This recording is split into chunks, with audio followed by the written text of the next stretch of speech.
আসসালামু আলাইকুম রহমতুল্লাহ। বৈষম্য বিরোধী ছাত্ররা মিরপুর সহ সারা বাংলাদেশে ত্রাসের রাজত্ব কায়েম করেছে।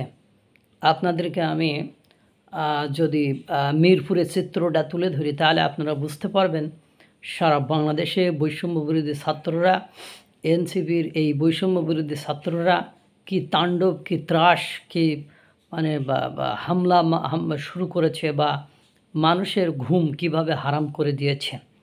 তাদের চরিত্রটা যে কী, তারা যে জনগণকে অতিষ্ঠ করে ফেলেছে, তারা যে জনগণের জন্য আতঙ্কের কারণ হয়ে গিয়েছে, সেটা আপনারা বুঝতে পারবেন।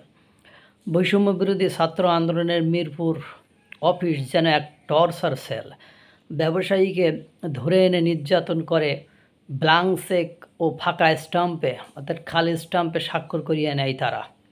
ঢাকা মহানগরের যুগ্ম আহ্বায়ক সাদমান ও শাওন 8 থেকে 10 জনের একটা চক্র এই কর্মকাণ্ড করে যাচ্ছে মিরপুরে।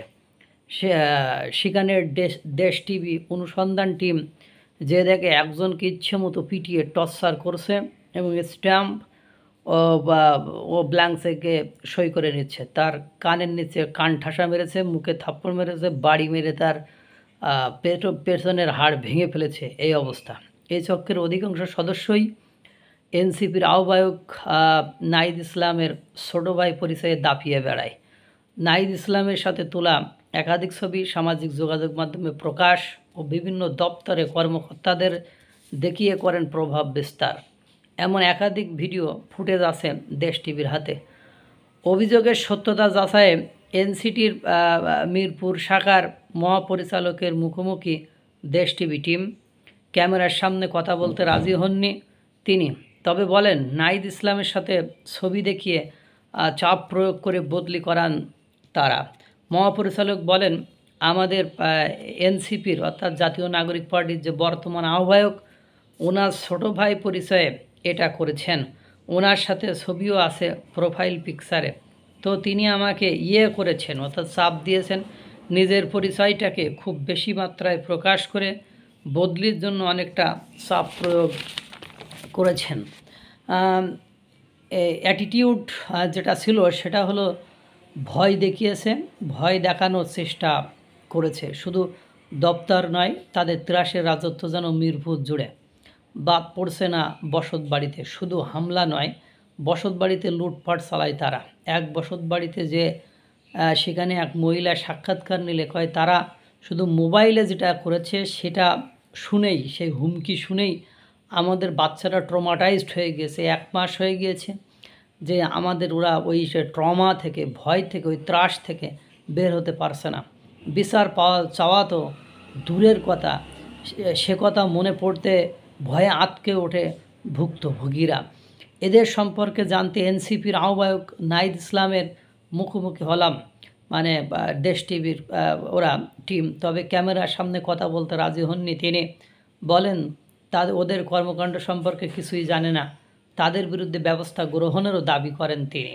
বিষয়টি নিয়ে কথা বলতে বৈষম্য বিরোধী ছাত্র আন্দোলনের নেতাদের কার্যালয়ে গিয়ে পাওয়া যায়নি কাউকেও। এরপরে বৈষম্য বিরোধী ছাত্র আন্দোলনের মুখপাত্র উমামা ফাতেমাকে কল করি। মুঠোফোনে কল দিলে সে রিসিভ করে না এবং খুদে বার্তা দিলে সেটার জবাবও দেয় না।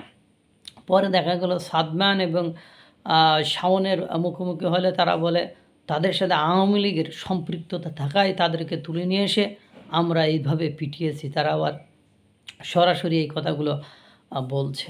আপনারা দেখেন যে ইতিহাস, মানে এভাবে করে মানুষকে হয়রানি করা, এবারে ত্রাসের রাজত্ব তৈরি করে ফেলেছে।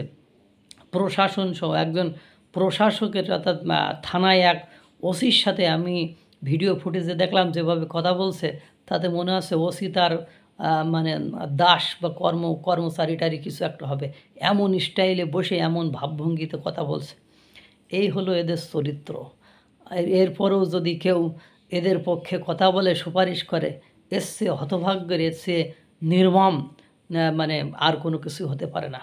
এদের ত্রাস থেকে জনগণের মুক্তি খুবই প্রয়োজন এবং সরকার যে নিজেও একটা ফ্যাসিবাদীর ভেতরে যাচ্ছে এবং আগের ফ্যাসিজমকে ওভারকাম করে ছাড়িয়ে যে নিজেরা বা আরও নতুন ফ্যাসিবাদ বা ফ্যাসিজমের ভেতর সৃষ্টি করছে, সেটার একটা বাস্তব বা জ্বলন্ত প্রমাণ হলো এই এনসিপির মিরপুরের সন্ত্রাসের রাজত্ব কায়েম। আল্লাহ তাআলা সকলকে ভালো রাখুক, সুস্থ রাখুক। আসসালামু আলাইকুম রহমতুল্লাহ।